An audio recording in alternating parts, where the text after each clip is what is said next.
मुख्यमंत्री एकनाथ शिंदे यांनी मलंगगड इथं केलेल्या वक्तव्यावरही जितेंद्र आव्हाड यांनी भाष्य केलंय. आपण धर्म मानत नव्हतो. मशिदीसमोर उन्माद न करणं हे हिंदू होते. आता मशीद आली की धाड-धाड नाचतात. मुख्यमंत्र्यांना मलंगगडावरील भाषण शोभत नाही. मी त्या माणसाला ओळखतो. त्यांच्या तोंडातून हे शोभत नाही. त्यांना ही स्क्रिप्ट कोणीतरी दिली आहे. कारण वातावरण बिघडवायचंय. याची सुरुवात मुख्यमंत्र्यांपासून झाली आहे. कारण मुख्यमंत्री बोलले की सगळं स्पष्ट होतं, असं जितेंद्र आव्हाड म्हणाले. महाराष्ट्राचं वातावरण खराब करण्याचं काम हे मुख्यमंत्री करतायत. त्यामुळं त्यांनी आपलं बोलणं थांबवलं पाहिजे. महाराष्ट्रात किती कंपन्या सुरू आहेत, बेरोजगारी मोठी वाढली आहे आणि सगळ्या सरकारी कंपन्या सुद्धा खाजगी होत आहेत. मग आरक्षणाचा फायदा काय? शाळांच्या खाजगीकरणामुळं कोणाचं भलं होणार आहे?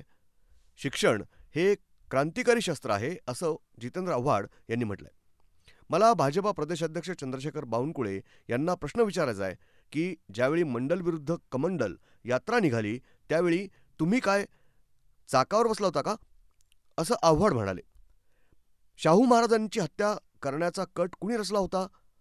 आंबेडकर यांच्यावर बहिष्कार टाकण्याचा प्रकार कुणी केला हे पाहायला हवं. शेवटी बाबासाहेबांनी संविधानाच्या माध्यमातून आपले हक्क आपल्याला दिले, असं देखील आव्हाड म्हणाले.